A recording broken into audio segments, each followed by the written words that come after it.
वंदे मातरम। जय मातृभूमि। भारत माता की जय। साथियों,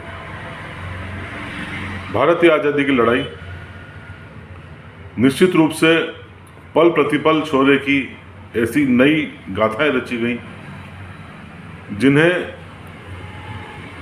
कई बार जिस प्रकार हम बॉलीवुड की फिल्में देखते हैं कथाबद्ध भी किया जा सकता है।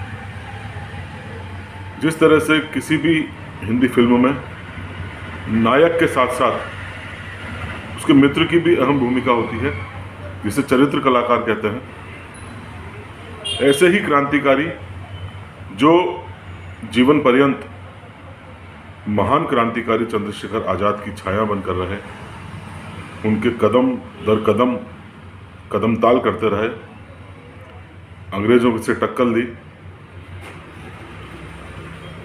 अनन्य मित्र चंद्रशेखर आज़ाद के, जिनका नाम होता है विश्वनाथ वैशंपायन। एक ऐसा नाम जो निश्चित रूप से इतिहास लेखन में मुखर रूप से आगे नहीं आ पाया, लेकिन कहीं भी भूमिका कम नहीं रही देश की आज़ादी की लड़ाई में। इनका जन्म 28 नवंबर सन 1910 में यूपी के बांदा में हुआ। चूंकि पिता का स्थानांतरण झांसी हो गया, इसलिए ये भी झांसी चले आए। प्रारंभिक शिक्षा वहीं इनकी संपन्न हुई। तदुपरांत कॉलेज तक आते आते इनके अंदर क्रांतिकारी भावना हिलोरे लेने लगी। इसी के फलस्वरूप जो एक हृदय में पुष्पित एवं पल्लवित इच्छा थी देश के क्रांति मार्ग में जाने की, एक अवसर आया इस इच्छा के पूर्ण होने का। कॉलेज के ही कला शिक्षक थे रुद्र नारायण। इन्होंने इन्हें क्रांतिकारी सचिंद्रनाथ बख्शी से मिलवाया। क्रांतिकारी सचिंद्रनाथ बख्शी उन दिनों HRA हिंदुस्तान रिपब्लिक एसोसिएशन की सदस्यता किस प्रकार बढ़ाई जाए, उस अभियान में ये झांसी आए हुए थे। चूँकि वैशंपायन भी स्वयं क्रांतिकारी गतिविधियों में शामिल होना चाहते थे, अतः सचिंद्रनाथ बख्शी के साथ मिलकर यह HRA में सम्मिलित हो गए। अब बात करें दो महापुरुषों के मिलन का। सागर की गहराई, पर्वत की ऊंचाई, ऐसे विराट व्यक्तित्व से मिलन का। काकोरी के बाद चंद्रशेखर आज़ाद एकांतवास में जब झांसी एवं इसके आसपास के क्षेत्र में पहुंचे तो ये आज़ाद के संपर्क में आए। न केवल यह आज़ाद के संपर्क में आए, बल्कि एक अंगरक्षक के रूप में, एक सह सचिव के रूप में, एक भ्राता के रूप में, एक मित्र के रूप में, एक सखा के रूप में ये चंद्रशेखर आज़ाद के साथ रहने लगे। चंद्रशेखर आज़ाद इनसे बहुत ज़्यादा प्रभावित थे। चंद्रशेखर आज़ाद ने इनके गुणों को देखते हुए ही इन्हें निशानेबाजी की कला में निपुण किया। साथ ही साथ HRA के बहुत सीमित सदस्य थे जिन्हें बमों का प्रशिक्षण दिया जाता था। इन्हें बम बनाया भी सिखाया गया। अब इनकी भूमिका का निर्धारण होना था। भगत सिंह, सुखदेव, राजगुरु को फांसी दी जानी थी, जेलों में बंद थे। इनको महत्वपूर्ण दायित्व दिया गया इस बात का मंथन करने का कि किस प्रकार भगत सिंह को लाहौर जेल से मुक्त करवाया जाए। एक महत्वपूर्ण जिम्मेदारी थी। भगत सिंह स्वयं क्या चाहते हैं यह जानने के लिए, उनका मन टटोलने के लिए ये पंजाबी सिख का भेष बदलकर भगत सिंह से मिलने में अंततः कामयाब हो गए। ये भगत सिंह से मिले, लेकिन भगत सिंह, जैसा कि आप सभी जानते हैं, किसी भी प्रकार के रिहाई के प्रलोभन से वो मुक्त रहे। अनेक उन्हें प्रस्ताव आए, अनेक क्रांतिकारियों के संदेश आए, लेकिन भगत सिंह चट्टान की तरह अडिग रहे कि उन्हें मुक्त नहीं होना है। किसी भी स्थिति में ब्रिटिश साम्राज्य से माफ़ी नहीं मांगनी है, उसके आगे नहीं झुकना है। इसलिए भगत सिंह ने यह प्रस्ताव नामंजूर कर दिया। खैर, यह प्रस्ताव नामंजूर हो गया, लेकिन फिर भी चंद्रशेखर आज़ाद भी चंद्रशेखर आज़ाद थे। वह कहाँ मानने वाले थे। आज़ाद ने प्रयास किए, पुलिस काफिले पर हमला करके भगत सिंह को मुक्त करवाने के। लाहौर के पास बाकायदा बंगले का एक आधा हिस्सा किराए पर लिया गया।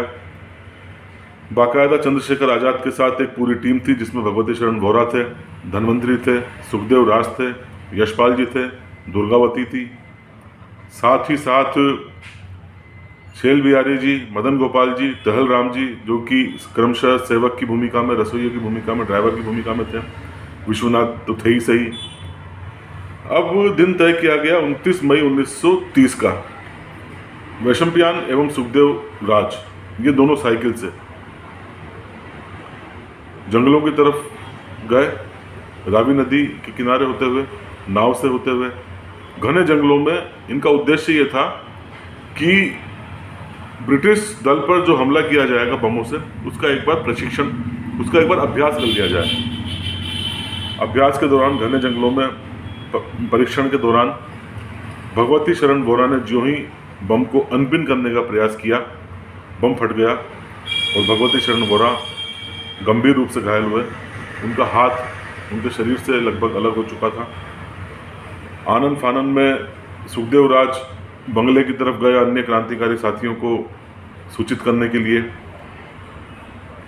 हालांकि उनको खुद को छर्रे लगे थे। ऐसे समय में विश्वनाथ वैशंपियान ने जो अपनी महत्वपूर्ण भूमिका का निर्वाह किया, वह भगवती शरण वोरा के साथ ही रहे, उनकी सेवा की, किंतु अंततः वो बच नहीं सके। अब जैसे कि योजना थी भगत सिंह को आज़ाद कराने की, शेखर आज़ाद ने बाकायदा भगत सिंह को आज़ाद कराने की योजना तैयार की।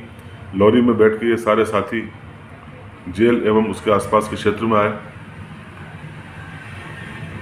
विश्वनाथ वैशंपियान को जो महत्वपूर्ण जिम्मेदारी दी गई, बांसुरी बजाकर भगत सिंह को संकेत देने की, लेकिन भगत सिंह कहाँ ऐसे संकेतों को मानने वाले थे। भगत सिंह ने इन संकेतों को नज़रअंदाज किया।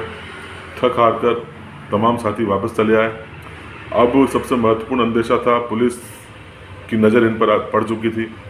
इन्हों को तुरंत वो बंगला भी खाली करना पड़ा। अब चंद्रशेखर आज़ाद द्वारा एक महत्वपूर्ण जिम्मेदारी दी गई वैशंपियान को। हथियार खरीदने के लिए इन्हें जयपुर भेजा गया। जान का खतरा था, पुलिस की गिरफ्त में आने का खतरा था। इन तमाम खतरों को नज़रअंदाज कर ये महान क्रांतिकारी जयपुर गए एवं सफलतापूर्वक इन्होंने हथियार खरीदे। तदुपरांत ये लाहौर आए, कानपुर आए एवं इसी आसपास के क्षेत्र में सक्रिय होकर ये क्रांतिकारी गतिविधियों को अंजाम देने का कार्य करने लगे, चंद्रशेखर आज़ाद के साथ कंधे से कंधा मिलाकर। एक अवसर ऐसा भी आया जब चंद्रशेखर आज़ाद और ये दोनों जबलपुर से, क्षमा कीजिए, इलाहाबाद से कानपुर यात्रा कर रहे थे। रेलवे स्टेशन पर मुखबिरों द्वारा सूचना दी गई कि दोनों ने शॉल ओढ़ रखी है, चंद्रशेखर आज़ाद एवं विश्वनाथ वैशंपियान द्वारा, किंतु भाग्य से उस दिन उन्होंने शॉल नहीं ओढ़ी हुई थी, उन्होंने सूट पहने हुए थे। जब पुलिस द्वारा बहुत ही गहनता से छानबीन की गई तो उन्होंने शॉल वाले लोगों को ही तलाशा, किंतु ये दोनों सूट में थे।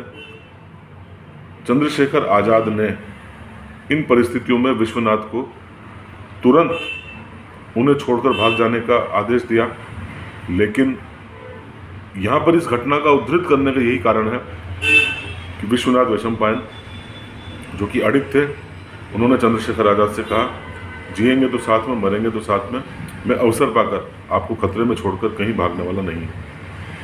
बहरहाल कुछ कुलियों एवं अन्य साथियों की मदद से पुलिस से बच निकलने में ये दोनों साथी कामयाब रहे। इसके बाद दोनों साथियों ने अपने राहें अलग अलग कर ली, लेकिन मिशन इन दोनों का एक ही था। अंततः 11 फरवरी सन 1931 को वैशंपियान को गिरफ्तार कर लिया गया। दो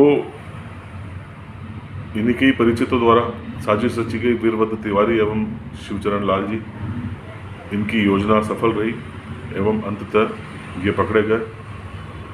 इन्हें ग्वालियर षड्यंत्र एवं दिल्ली षड्यंत्र के अंतर्गत इन पर मुकदमे चले।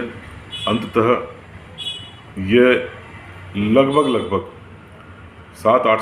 8 साल जेल में रहे एवं 19 मार्च 1939 को ये जब रिहा हुए तो कानपुर, नैनीताल, दिल्ली इत्यादि जेलों का इनके पास अनुभव था।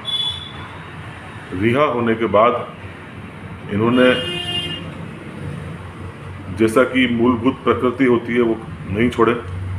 कुछ समय बाद देश हालांकि आज़ाद हो चला था। इन्होंने प्रभावती सरस्वती एवं हरिनारायण आप्टे के लेखों का हिंदी में अनुवाद प्रारंभ किया। 8 साल तक ये रायपुर के देश महाकौशल के साथ भी रहे। इन्होंने चंद्रशेखर आज़ाद के जीवन पर एक महत्वपूर्ण पुस्तक की रचना करी। चाहते तो ये भगवती शरण वोरा के जीवन पर पुस्तक की रचना करना भी थे, लेकिन इनके जीते जी ये इनकी इच्छा पूर्ण नहीं हो सकी। अंततः 20 अक्टूबर को इस महान क्रांतिकारी ने अपनी अंतिम श्वास ली। पीछे ये अपनी 2 बेटियों एवं पत्नी ललिला वैशंपायन को छोड़कर गए एवं साथ ही साथ असंख्य यादें, क्रांति की शौर्य गाथाओं को छोड़ के गए। मातृभूमि सेवा संस्था इस महान क्रांतिकारी का कोटि कोटि वंदन करती है। वंदे मातरम, जय मातृभूमि।